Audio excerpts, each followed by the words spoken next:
तो ओबेसिटी है, ये मैं आपको खाली पैथोजेनेसिस जो बोलते हैं ना कि कारण बॉडी में हार्मोनल लेवल वो समझा रहा हूँ कि ओबेसिटी में ये जो फैटी एसिड जो ऑयल हैं वो इंसुलिन को इनहिबिट करते हैं। सो बॉडी में फैटी एसिड लेवल बढ़ जाता है। सो बॉडी को, पेनक्रियास को ऐसा लगता है, स्वाद पिंड को, कि वो डाइजेस्ट करके कार्बोहाइड्रेट में बनाना है, तो वो एक टाइम के बाद इंसुलिन रिलीज़ करना बढ़ा देता है। बढ़ाने लग जाता है तो मैनेज होने लग जाएगा, बट एक टाइम ऐसा आएगा कि उसका भी लिमिट के पार हो जाता है। तब जाके फिर जो बॉडी का शुगर है वो फैटी एसिड, लीवर ग्लूकोज बढ़ा के इंसुलिन उसको कंज्यूम नहीं करवा पाता है। इंसुलिन का ऐसे ही जैसे मैंने आपको बोला कि प्रेशर किसी का बढ़ रहा है तो वो 4-5 साल से हो रहा होगा और अब जाके है, वैसे ही पेनक्रियास का है। अगर किसी का शुगर बढ़ रहा है तो जब तक आपका 80% पेनक्रियास काम करना कम नहीं हो जाता तब तक तो बॉडी का इंसुलिन लेवल मेंटेन हो जाता है। अगर 80% ख़राब हो गया फिर लगभग किसको भी शुगर आ रहा है, मतलब आपका स्वाद पिंड का 80% तो ख़राब हो चुका है जहाँ से इंसुलिन बनता है। हाँ, तो वो भी वही है, क्योंकि वो जो चर्बी है वो लीवर डाइजेस्ट नहीं कर पा रहा है, समझ रहे हैं। उसके लिए उसको इंसुलिन लेवल चाहिए, उसको थायराइड का फंक्शनिंग चाहिए। ये दोनों की कमी या बॉडी की डिमांड ज़्यादा बढ़ गई है क्योंकि खाने का ही इतना ज़्यादा फैटी चीज़ है, ऑयली चीज़ है। सो इसलिए फिर वो जमा होने लग जा रहा है, फैट जमने लग जा रहा है। और आजकल तो वही जो भाषा बोल रहे हैं कि जो अपना लीवर ख़राब हो जाता है जो दारू से, सिरोसिस जो एक टर्म बोलते हैं, वो हो रहा है कि नॉन अल्कोहलिक सिरोसिस हो रहा है, कि एक नैश करके बोलते हैं, नॉन अल्कोहलिक स्टीएटोहेपेटाइटिस।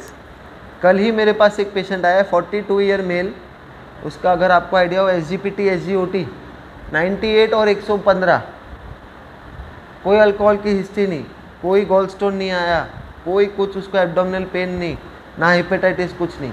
USG में ग्रेड 2 फैटी लीवर। सो वो फैटी लीवर के कारण उसका इन्फ्लामेशन प्रोसेस बढ़ रहा है and that is causing the liver enzyme to increase and causing damage to liver. कोई सिम्टम्स नहीं उनको, ना वॉमिटिंग, ना कोई इक्टरस, ना कोई जॉन्डिस। सो वो चीज़ बहुत प्रेवलेंस हो रही है कि वो भी लीवर फैटी लीवर करने लग जा रहा है। सो फिर वही चीज़, इंसुलिन का लेवल बढ़ने लग जाता है, इंसुलिन की डिमांड एक बार तो बॉडी मैनेज कर लेती है और फिर लेवल बढ़ने लग जाता है। सो ये बेसिक चीज़ है डायबिटीज़ का शुरुआती, कि कैसे रह रहा है क्या नहीं। अब इसका और हाइपरटेंशन का कोरिलेशन मुझे थोड़ा बताना था कि क्या क्या रहता है। सो फर्स्ट ऑफ ऑल दोनों चीज़ के जो प्रीडिस्पोजिंग फैक्टर जो बोलते हैं कारण ऑलमोस्ट सेम है, कि जो अल्कोहल है, स्मोकिंग है, जो खान पीन का है, ओबेसिटी है। सो वही चीज़ प्रेशर भी बढ़ाता है, वही चीज़ वो फैटी भी बढ़ा रहे हैं। तो पहले तो उनके कारण सेम। अब इनका कोरिलेशन क्या है कि हार्मोनल कोरिलेशन जैसा है कि जब भी इंसुलिन लेवल कम रहता है, शुगर बढ़ता है, तो वो साथ साथ में पानी रिटेन करता है, पानी के साथ सॉल्ट भी बॉडी में बढ़ जाता है।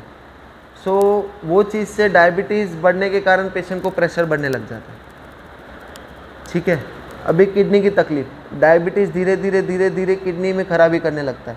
किडनी में एक बार खराबी होता है सो उसके कारण पेशेंट का प्रेशर बढ़ने लग जाता है, समझ रहे।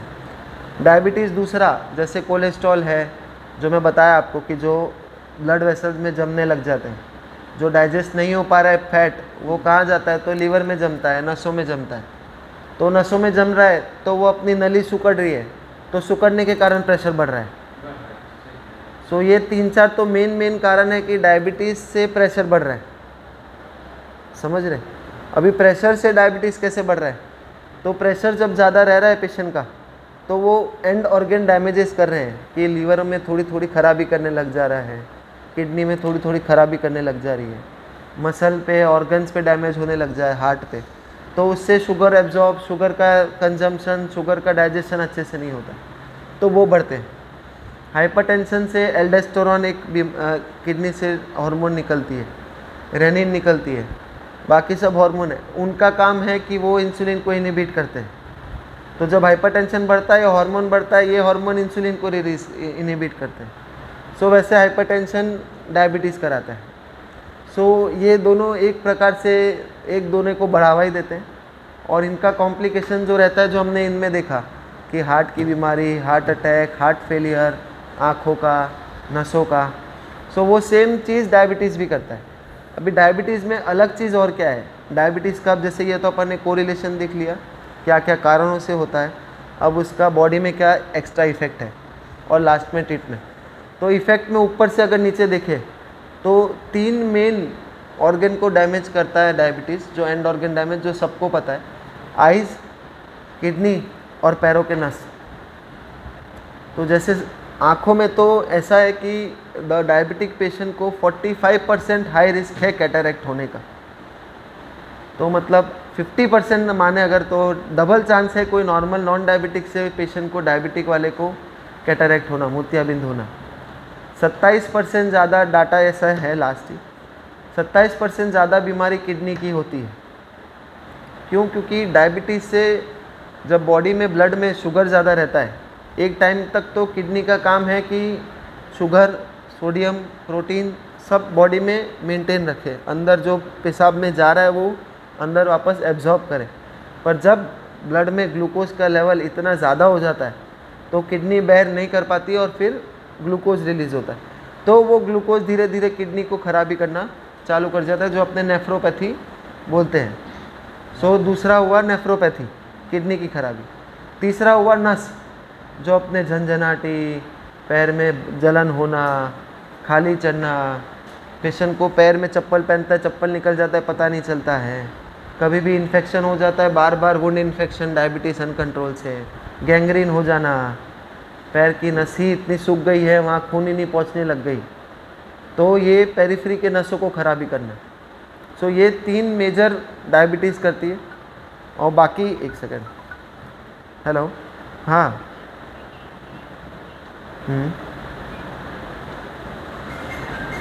ओके, हाँ, ठीक है, देख लेगा, एमलो दे दे कब, हाँ। सो ये 3 मेजर अंगों को ख़राब करता है डायबिटीज़ फर्स्ट। उसके साथ साथ में जैसे हार्ट पे, नसों पे, बाकी लीवर पे, पेनक्रियाज तो है ही, वो अलग है। पेशाब का इन्फेक्शन बार बार हो सकता है, ब्लड का इन्फेक्शन होता है, ठीक है। सो ये सब कॉम्प्लिकेशन है। अभी ट्रीटमेंट में तो डायबिटीज़ का बहुत चीज़ नॉन फार्मेकोलॉजिकल ट्रीटमेंट भी है फार्मेकोलॉजिकल के लिए। तो पहला है, एक मुझे ऐसा पर्सनली लगता है कि डायबिटीज़ बीमारी HIV बीमारी से ज़्यादा ख़राब है, क्योंकि HIV में तो अभी इतने ट्रीटमेंट आ गए, आपको 1 गोली खानी है दिन की, 2 गोली खानी है। इसमें परहेजी जो चीज़ है वो इंसान से नहीं हो पाती है। जो सबसे मेन ट्रीटमेंट है डायबिटीज़ की, कि परहेजी नहीं रख पाते, कि सर कहीं ना कहीं कुछ ना कुछ खाना हो ही जाता है। अगर अपने देखें तो 60 to 70% पेशेंट अगर अच्छे से अपना डाइट कंट्रोल रखें, थोड़ा फिजिकल एक्सरसाइज रखें और अपना वेट मेंटेन रखें, तो डायबिटीज़ ऐसे ही शायद फिर पेरेंटल भी हो तो भी नहीं आता है। सो शायद हाइपरटेंशन आ भी जाए, उसमें इतना मॉडिफिकेशन से नहीं भी हो, बट डायबिटीज़ तो लाइफस्टाइल मॉडिफिकेशन से बहुत फ़र्क पड़ता है। हमने बहुत से पेशेंट्स देखे हैं कि जिनका प्रॉपर परहेजी रख रहे हैं, खाना मेंटेन रख रहे हैं, डेली 40 मिनट्स भी 30 मिनट्स भी वॉकिंग करते हैं, तो भी उनका शुगर का दवा बंद हो जा रहा है, ऐसे हैं। सो डायबिटीज़ का main treatment is diet modification, lifestyle modification, जो हमारे हिसाब से बहुत तकलीफ़ वाली चीज़ रहती है, लोगों से नहीं हो पाता है। बट आजकल उसमें भी लोग थोड़े कॉशियस हो गए हैं। सो आजकल ध्यान देते हैं कि बोला गया है आलू नहीं खाइए, चावल, बट ये क्या है ना कि अपना इंडियन कल्चर का पार्ट है कि कोई भी रिलीजियस किसी का भी कहीं भी वो आलू चावल तो चाहिए ही रहता है। सो वो रेजिस्ट करना एक पर्सन के लिए, आई एग्री, बहुत टफ भी है। बट उससे अगर आप ऊपर आ जाए तो आप ये बहुत जैसे ये सब, मैं तो पर्सनली बोलता हूँ लोगों की, एक मीठा जहर जैसा है। आप जो स्वीट खा रहे हैं, जिसको डायबिटीज़ है और परहेजी नहीं रखते हैं, तो आप तो धीरे धीरे मीठा जहर खा रहे हैं कि स्लोली एंड स्टेडीली आप बॉडी में शुगर दे दे के अपने ही बॉडी में हार्म कर रहे हैं। फिर पर्सन क्या बोलते हैं कि सर दवा क्यों हमारी बढ़ते जा रही है, 1 से कंट्रोल नहीं रहता है, 2 हो जाती है, फिर बोलते हैं सर आप तो बोलेंगे लास्ट में इंसुलिन लेना पड़ेगा, तो वो कोई उपाय नहीं रहता है। अब उनको लेमैन लैंग्वेज में क्या समझाए कि आपका जब शुगर आया है तभी 70% स्वाद पिंड तो ख़राब हो चुका है, पर समझते नहीं है। सो बट ये चीज़ बहुत ज़रूरी है जानना लोगों को कि स्पेसिफिकली जो वर्किंग लोग हैं अभी 30 to 50 एज वाले, अगर अभी इनमें मॉडिफिकेशन रहेगा तो 50 के ऊपर तकलीफ़ नहीं होगी, 50 के बाद तो ये सब करना भी तकलीफ़ वाला चीज़ नहीं हो पाता है मैनेज। सो ये एक बहुत इम्पॉर्टेंट है कि वर्किंग एज लोगों को ये अपना हेल्थ इज़ वेल्थ जो बोलते हैं। हाँ हाँ हाँ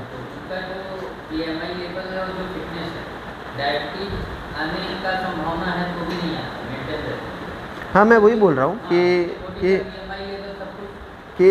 बहुत बहुत ज़रूरी है, क्योंकि अभी क्या हो गया, एक जैसे एक शब्द आ गया मेटाबॉलिक सिंड्रोम करके आ गया।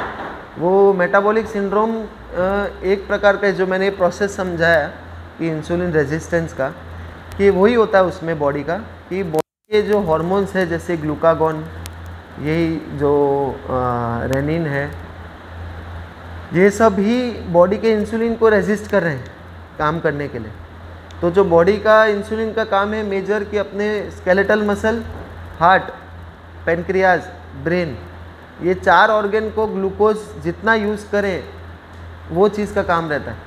और ये रेजिस्टेंस के कारण ही और बढ़ने लग जा रहा है डायबिटीज़ का प्रेवलेंस। अभी कोविड के बाद तो और लेथार्जिक वर्क वाला काम हो गया है, बैठे बैठे काम, तो और प्रेवलेंस है। अब कॉन्शियस हो गए हैं वो बात है, बट जो सेडेंट्री लाइफस्टाइल बढ़ गई है, और अब दूसरा क्या कि इतना अच्छा फैसिलिटी सिस्टम हो गया ऑनलाइन का, खाना भी मंगाना है आपको, कपड़ा भी मंगाना है आपको, जो मंगाना है सब बैठे बैठे आ जाएगा। हाँ देखिए सर, अगर आप मैंने जैसे बोला डेली एक्सरसाइज और वॉकिंग और ब्रिस्क वॉकिंग जैसा एक टर्म यूज़ किया है अमेरिकन हार्ट एसोसिएशन ने, कि आप थोड़ा fast walking 25 to 30 minutes 5 times a week continuous आप करिए 6 months to 1 year, आपको खुद ही बॉडी में फ़र्क दिख जाएगा। ज़्यादा नहीं वो लोग बोल रहे हैं, 25 मिनट दिन में, 150 मिनट हफ्ता बोलते हैं वो लोग।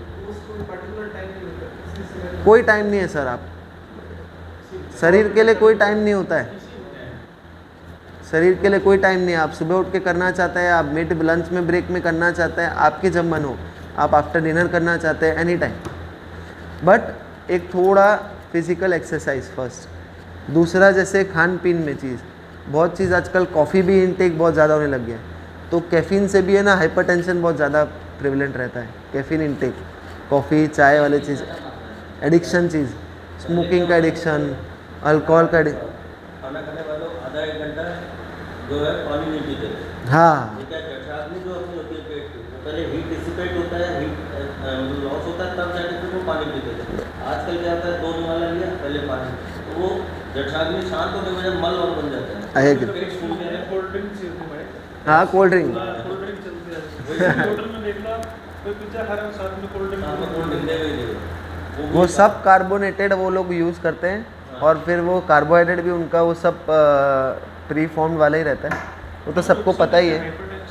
हाँ, हाइपरटेंशन में जैसे हमने ये सिम्टम्स तो बता दिए, ट्रीटमेंट क्या है, मतलब कैसे कोई फिजिकल आपको एक्टिव रहना है बस? नहीं देखिए सर, थोड़ा प्राइमरी अगर कॉज हो कोई, अगर आपने जैसे बहुत से लोग क्या है कि फिज़िकल एक्टिविटी वाले भी रहते हैं, बॉडी फिजिक भी मेंटेन रहती है, सॉल्ट रिस्ट्रिक्टेड डाइट भी रखते हैं, पर फिर भी नहीं हो पाता। सो हर चीज़ तो बिना दवा के नहीं हो सकती, कुछ चीज़ तो एक लेवल के बाद चालू करनी पड़ती है। किसी का स्ट्रेस फैक्टर भी रहता है, किसी का ओवरऑल बॉडी एक्टिविटी भी बहुत ज़्यादा 8 to 10 आवर्स वर्क कंप्यूटर में, आँख का स्ट्रेस। सो तब या तो ये सब चीज़ अवॉइड करिए, या तो डेली थोड़ा मेडिटेशन करिए, नहीं तो एट द एंड तो फिर फर्स्ट मेजर ट्रीटमेंट तो सॉल्ट रिस्ट्रिक्टेड डाइट ही है। जनरली वी रिकमेंड 3 grams पर sodium per day in adult of 60 kg। सो इसमें 1.5 ग्राम जैसा बोलते हैं कि 1 to 1.5 ग्राम करिए, तो क्या कि सॉल्ट सीधा पानी रिटेंशन कम करता है, तो वो प्रेशर से एक हेल्प रहता है। बाकी अगर नॉन फार्मेकोलॉजिकल कॉजेज़ देखना है तो डाइट मॉडिफिकेशन, एक्सरसाइज, थोड़ा फ्रूट्स का इंटेक है, वेजिटेबल्स, डेली एक बार आप सलाद लीजिए। एक अपना लंच है, डिनर है, कोई भी एक टाइम में एक प्लेट सलाद का होना ही चाहिए, फुल प्लेट। तो उनसे भी फाइबर्स बहुत सारे डाइट रहते हैं, तो वो सब भी ऑक्जेलिक एसिड सब हेल्प करते हैं। सो मेनली नॉन फार्माकोलॉजिकल तो यही है एंड और कोई नहीं। बाकी फिर अगर पेशेंट का उसके बाद भी ये सब के बाद भी ज़्यादा रह रहा है, सो फिर तो pharmacological treatment is the way. कई बार जैसे ये भी एक वो आया है अभी रिसेंटली कि आप अंग्रेजी दवाइयाँ मत खाओ, देसी दवाइयाँ खाओ, ये भी कुछ है? नहीं, नहीं। बहुत लोग बोलते हैं कि आप अंग्रेजी होम्योपैथिक दूर का सबसे ज़्यादा है। ये मतलब एक मिथ है, क्या है? नहीं, नहीं, नहीं, नहीं। मेरी मासी खुद डॉक्टर है, वो बोलती है बाबा रामदेव वाली दवाई खाओ तुम लोग। बाबा रामदेव वाली दवाई तो कहना ही करते हैं, होता नहीं। मतलब रामदेव वाला जो बीपी का जो क्या बोलते हैं उसको, उनसे दंत कांति कुछ है ना, जैसे कुछ मुक्तावटी वो लोग, वो खाओ आप डेली के डेली। नहीं, नहीं, उससे ठीक है। अश्वगंधा खाओ, हाँ। नहीं, नहीं, वो सब नहीं, नहीं सर, वो सब गलत चीज़ है। हाँ, अगर वो लोग बोल रहे हैं ना कि डायबिटीज़ के लिए हो, तो शायद थोड़ा उसके वाले चीज़ भी काम आ जाते हैं, या कुछ क्रॉनिक पेट में पचन वाली चीज़ें हैं, तो वो बहुत सी अपनी जो नेचुरल वो है उनमें, हाँ, उनसे हो सकता है। बट प्रेशर कंट्रोल हो ऐसा तो कोई बोल रहे हैं तो वो तो मैं नहीं मानता। हाँ, किसी का हेयर फॉल के लिए कोई वो लोग दे रहे हैं तो वो सब चल जाते हैं। बाकी अगर किसी को मैं बोला डाइजेशन का हो, किसी को कुछ और हो, प्रेशर का अगर वो चीज़ है तो वो दैट इज़ नॉट रिकमेंडेड, क्योंकि उनका कोई उनके पास गाइडलाइन नहीं है, ना कोई स्टडी हुआ है। सिर्फ अगर ऐसे बेसिस पे करेंगे तो कैसे? सबके सब तो FSSAI सर्टिफाइड है, जो भी है सारे के सारे सर्टिफाइड। सारे नहीं सर, जो सेटिस्फाई है, मैं बता रहा हूँ टीवी चैनलों पे आते हैं आस्था में। हाँ, वो कभी कभी गुरुकुल के लोग रहते हैं, उसमें बोलते हैं कि दंत कांति अपना आता है ना, कोई 50-50 kg का दांत से उठा ले रहा है, वो उसकी बहादुरी है कि दंत कांति कमाल है। मैं यही नहीं समझ पा रहा नहीं, नहीं, सामर्थ्य है कि हम कह रहे हैं दंत कांति कमाते हैं। नहीं सर, वो लोग का कोई ऐसा आर्टिकल ना कुछ कोई डॉक्यूमेंटेशन कि हमने 500 भी पेशेंट पे वो लोग ने ट्राई किया और कुछ प्रूफ हो उनके पास कि इतने में चेंज आया, ऐसा कुछ डॉक्यूमेंट। और वो FICC एफिलिएटेड कुछ होगा, आई डोंट नो, वो मुझे भी जानना पड़ेगा, but I would not recommend. हाँ, एक तो क्या इनमें बाबा रामदेव वाला तो मुझे पता नहीं, बट बहुत सा जो होम्योपैथिक टैबलेट्स या जो आयुर्वेदिक बोलते हैं उनमें एक बहुत प्रॉब्लम रहता है कि देवर लॉन्ग अगर इंटेक रहते हैं तो उसमें मेटल्स बहुत यूज़ किए जाते हैं, आर्सेनिक है, लेड है, फॉस्फरस है। सो वो चीज़ बहुत ख़राब कर देती है लोगों को। कितने हम लोग ने देखे आयुर्वेदिक वाले आते हैं लॉन्ग टाइम, वो लोग पेन किलर के लिए ले रहे हैं, कोई कॉन्स्टिपेशन के लिए लेते हैं, कितने तो मानते ही नहीं है, सर ये चूरन नहीं लूँगा तो मुझे संडास होगा ही नहीं, स्टूल पास ही नहीं होगा, ऐसे वाले भी होते हैं। सो उतना उनको एडिक्शन जैसा हो जाता है। बट अगर देखें तो वो चीज़ बहुत से में लेड बहुत कॉमन है। सो क्रॉनिक लेड पॉइजनिंग के साथ वाले आते हैं, एक्चुअली वही चीज़ कॉन्स्टिपेशन भी कराता है। लेड का कॉमन साइड इफ़ेक्ट है कि एनीमिया करता है, स्किन चेंजेस लाता है, कॉन्स्टिपेशन करता है, हेयर फॉल करता है। तो वो सिम्टम अजीब सा लेके आते हैं, पर पीछे से हम पूछते हैं तो पता चलता है कि वो आयुर्वेदिक ट्रीटमेंट ले रहे थे और उसके कारण हो रहा है। सो वो भी हम लॉन्ग टाइम रिकमेंड नहीं करता हूँ। क्या सर? यस। ब्लैडर कैंसर रहता है आर्सेनिक से, GI कैंसर होता है लेड पॉइजनिंग से। सो वो कंटेंट में वो लोग मेंशन जो करते हैं वो तो आयुर्वेदिक नाम रख देते हैं। हाँ, सो एग्जैक्ट वो पता नहीं चलता है। तो मैं तो ऐसा नहीं बोलता कि खाली एलोपैथी ट्रीटमेंट करो, होगा, देखिए अपने का ही है, ये तो इंडियन कल्चर का ही है आयुर्वेदिक। बट मेरा ऐसा है कि लॉन्ग टाइम मत लीजिए और क्रॉनिक बीमारी के लिए नहीं लीजिए। प्रेशर शुगर के लिए है तो जो स्टडी की गई है, सालों से हो रही है, उस पर ही फोकस करिए। आपको टेम्पररी कुछ चीज़ के लिए ट्रीटमेंट लेना है सो अपने कर सकते हैं। दूसरा कि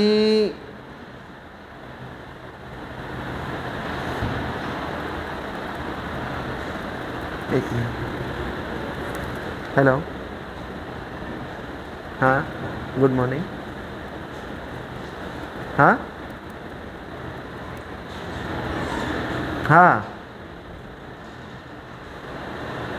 हाँ हाँ, क्या सर? मतलब समझा नहीं। हाँ हाँ हाँ हाँ, बोलिए। अच्छा, आपको मैं 10 मिनट में फ़ोन करता हूँ, ठीक है? हाँ हाँ हाँ। सो अगर 6 month, 1 year, 2 year long standing ले रहे हैं तो वो बंद करा दीजिए। अगर कुछ वो कोई ट्रीटमेंट 1 महीने की है, 2 महीने की है, अगर कोई वो डॉक्टर बोल रहे हैं सो ठीक है, तो चल भी जाए। बट 1 साल सालों से ले रहे हैं, 2 साल हो गए हैं, तो बंद ही कर दीजिए। और प्रेशर शुगर के लिए तो मैं रिकमेंड करता ही नहीं। और बाकी तो फार्मेकोलॉजिकल ट्रीटमेंट जो है वो तो अलग अलग, हर अलग की अलग अलग है, वो तो मैं क्या समझाए। तो बेसिक मेरा मेन बोलने का यही, अगर अपने एब्स्ट्रैक्ट निकालें पूरे स्टोरी का, सो ये है कि precaution is better than cure, दोनों में ही, चाहे वो प्रेशर हो कि शुगर हो। सो अगर आप चाहते हैं कि हमारा लंबे टाइम की दवा नहीं चले, तो physically and naturally body maintain रहे, खाने पीने में अच्छा रहे, रेगुलर आप रूटीन चेकअप्स भी कराते रहें, so that is the main point. 40 years के बाद रूटीन 1 साल में एक आप लोग का तो शायद आता ही होगा, but once in a year एक हेल्थ चेकअप करा लेने का, कि हमारा शुगर लेवल है, कि खून का लेवल कितना है, कि किडनी का क्या है। आदमी तो सब जो है कि कोई नहीं चेकअप करा पाता है, जो पैसे वाले हैं जो अपने आप को स्टैंडर्ड मतलब मेंटेन कर सकते हैं वही कराते हैं। अब जैसे मान लीजिए मीडियम के लोग तो नहीं कराते। सही बात है, सही बात है। सही बता रहा हूँ। हाँ हाँ, वो सुबह 7 बजे उठते हैं, नहा धो के आते हैं, ड्यूटी करते हैं 12 घंटे, टायर्ड हो जाते हैं, जाके 7 बजे सो जाते हैं। खा पी के सही। वो कोई रूटीन नहीं फॉलो करते, न वॉकिंग करते, न एक्सरसाइज। तो कहते हैं एक्सरसाइज हमारा दिन भर वो एक्सरसाइज करते हैं। और जो ऑफिशियली होते हैं वो अब गर्मी में बर्दाश्त नहीं होती है, बाहर निकलने इतना टेम्परेचर है, वो चाहते हैं कि थोड़ा सा रिलैक्स रहें। और बैठने से क्या कहते हैं, जब सब कुछ चलेगा तभी फिजिकल एक्टिविटी होगी, तभी जब तक फिजिकल कुछ होगा नहीं, कुछ नहीं होने वाला। ब्लड सर्कुलेशन तो देखिए, अभी ये इससे भी याद आया, आप जो बैठने का बोल रहे हैं, कि ये जो विटामिन डी डेफिशिएंसी है, वो विटामिन डी भी अपने अगर देखें तो सनलाइट एक्सपोजर से बहुत ज़्यादा रहता है। तो बॉडी में विटामिन डी चमड़ी से बनती है, अगर सनलाइट एक्सपोजर अच्छे से हो तो। हमने अभी एक मैं कॉन्फ्रेंस अटेंड किया था, सो हाँ वही मैं बोल रहा हूँ कि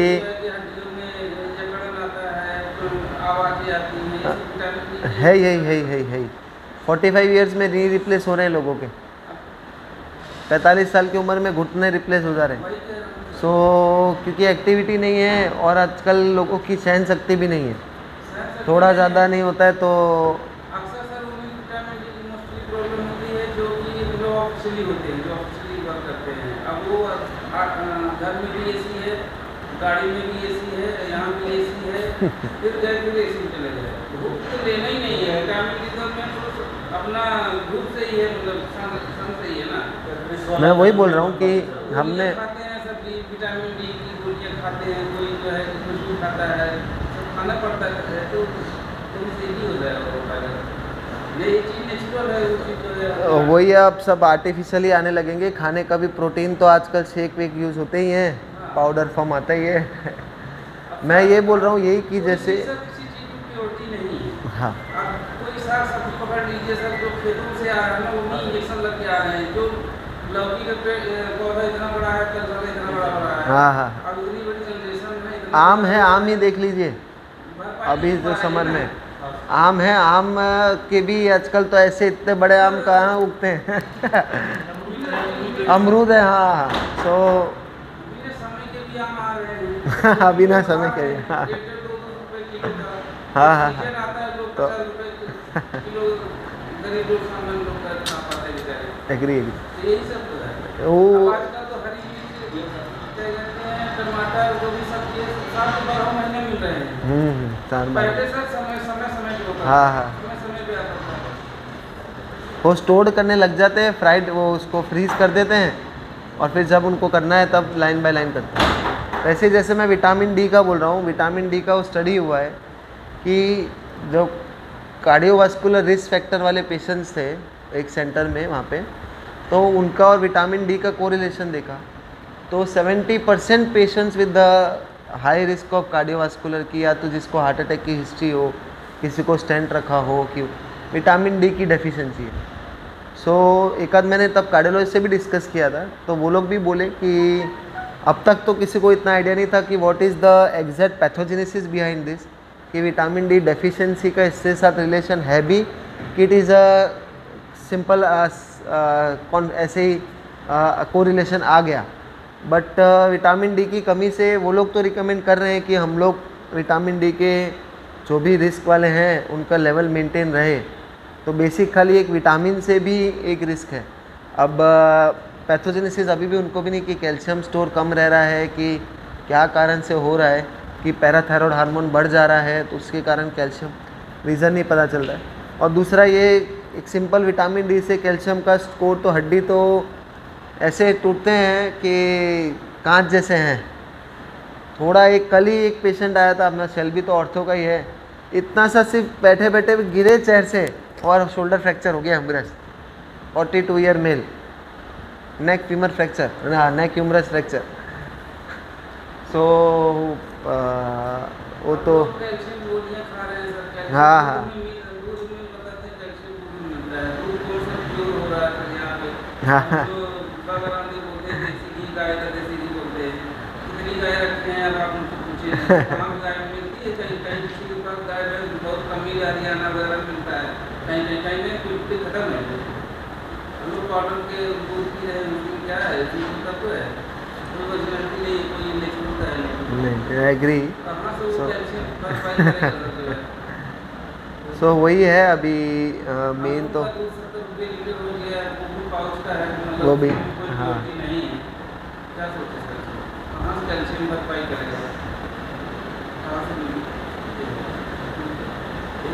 भैंस भैंस वाला बढ़ी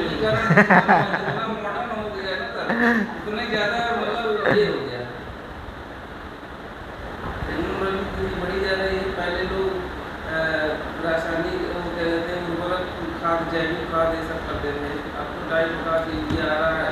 ऐसे भैया नौकरी छोड़ के अपना खेत में सारा काम करो, खेत में अरे 2-4 सर, रखो इसके भैंस, बाद खेती में वो क्या करेगा? 2-4 ये रखो होता भैंस, है। भट्टे पे ले लो, क्या दिक्कत है, जरूर पहले है। तो पैसे ले लीजिए। इसमें एक ही ऑप्शन है, यहाँ पे तो मजदूरी कर ही रहे हैं ना हम लोग, वहाँ पे कर लो, खेत में जाके। दूरी रहो, टेक्नोलॉजी भाई अगर सबसे दुखी हो तो सबसे बढ़िया है खेत में जाओ, धुनी रमाओ बढ़िया से, 1 खेत 2 खेत भट्टे पे ले लो, जितना सैलरी है कमा लो उतना तो खेत में कमा लेंगे हम लोग, क्या दिक्कत है। घर का खाना खाओ बढ़िया, मस्त चटनी रोटी खाओ, दूध के साथ भैंस का दूध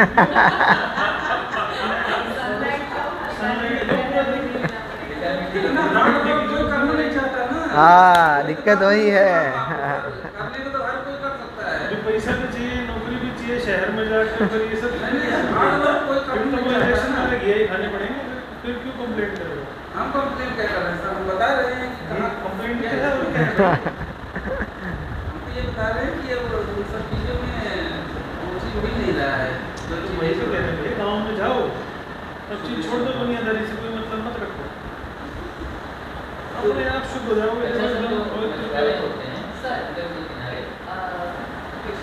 एक 55 एज नॉर्मल मेल पेशेंट और क्वालिफिकेशन हमारा रहता है, मैंने डायबिटीज, प्रेशर, क्रिएटिनिन डिटेक्ट करने रिपोर्ट्स कराए और कुछ रिपोर्ट, और ये आयुर्वेदिक ट्रीटमेंट में स्टार्ट करना, कोई काढ़ा पीना नहीं, પછી वो क्रिएटिनिन डे बाय डे જે आफ्टर 1 वीक रिपोर्ट्स हाई અને પછી डायलिसिस पर रहा 6 months एक्सपायर थे। तो या काढ़ો અને જે ટ્રીટમેન્ટ આપી શું આપો नो आइडिया। हाँ काढ़े से एक्सपायर हो गए। नहीं, मतलब वो एलोपैथी किडनी फेलियर होने लग गया होगा। स्टॉप करके आयुर्वेदिक ट्रीटमेंट में जाता है। नहीं ये तो ये मेरे साथ भी हो रहा है, मतलब मैंने अभी रिसेंट में उसका शुरू किया था आइडियली है ना, इसका स्टडी होना ही चाहिए। अभी गवर्नमेंट करे, मेडिकल स्टाफ मेरे MCI करे कि स्टेट गवर्नमेंट करे, बट ये चीज़ आप देखिए बाहर तो फॉरेन में तो कुछ भी चीज़ ओवर द काउंटर ड्रग भी बिना प्रिस्क्रिप्शन के दे नहीं सकते। सो वहाँ तो कुछ चलता नहीं है, स्ट्रिक्ट है। यहाँ ऐसा होना पड़ेगा तो ही चलेगा। अब इसमें क्या है, कोई बताएगा भी नहीं आपको अंदर कंटेंट क्या है। मैं एक दो बार मिला हुआ भी हूँ BHMS कोई उनसे, डॉक्टर से, हर एक से। उनको मैं जिनको पूरा जो कलरफुल टैबलेट्स है, सिर्फ टैबलेट का कंटेंट तो लिखा ही नहीं है, बुखार के लिए, गैस के लिए, कॉन्स्टिपेशन के लिए, इसके लिए। सो अंदर का क्या है, अब वो बोलते हैं हमारा आयुर्वेदिक है।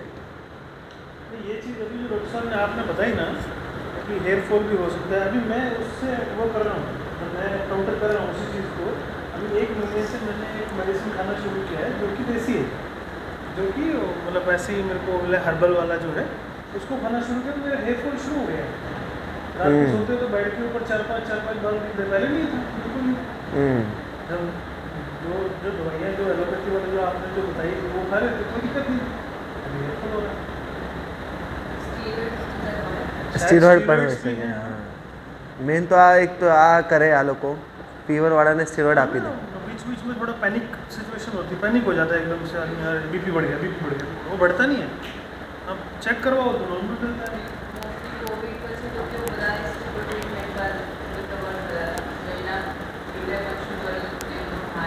એ પણ બહુ રહે છે, પોસ્ટ સ્ટીરોઇડથી પણ એક્સપોઝરથી ડાયાબિટીક આવે છે।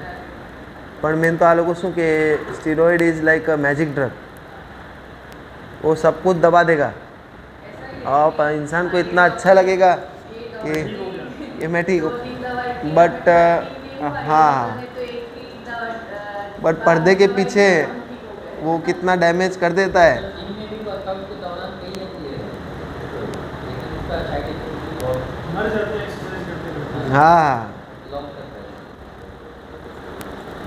कार्डियोमायोपैथी कराता है वो, बहुत डेंजर उसका होता है। HOCM जो आइडियो की ऐसे रहता है, मल्टीविटामिन ले मल्टीविटामिन खाओ, हेयर फॉल रुक जाएगा। मल्टीविटामिन लेके आए, मैं एक दिन मैंने 1 डोज खाई, 1 डोज खाती बिल्कुल हृदय ऐसे बढ़ा दी, मल्टीविटामिन ने। मैंने बीपी मेजर किया तो जो हार्ट बीट से 120 पहुँचा हुआ है, ओके। और बीपी जा रखा 173, सिर्फ और सिर्फ मल्टीविटामिन से। बताइए इतनी स्ट्रॉन्ग मल्टीविटामिन, तो कितना ज़्यादा कंटेंट लोड क्या पड़ा था हार्ट उसमें? के ऊपर, हाँ? कुछ भी नहीं, उसमें बहुत सारी चीज़ें मैं दिखाऊंगा आपको। एलोपैथी का, एलोपैथी नहीं है, अंग्रेजी है। अच्छा दिखाइएगा। एकदम से हार्ट बीट बढ़ा दी उसने, कहा ये क्या है भाई, तो नई चीज़ देख के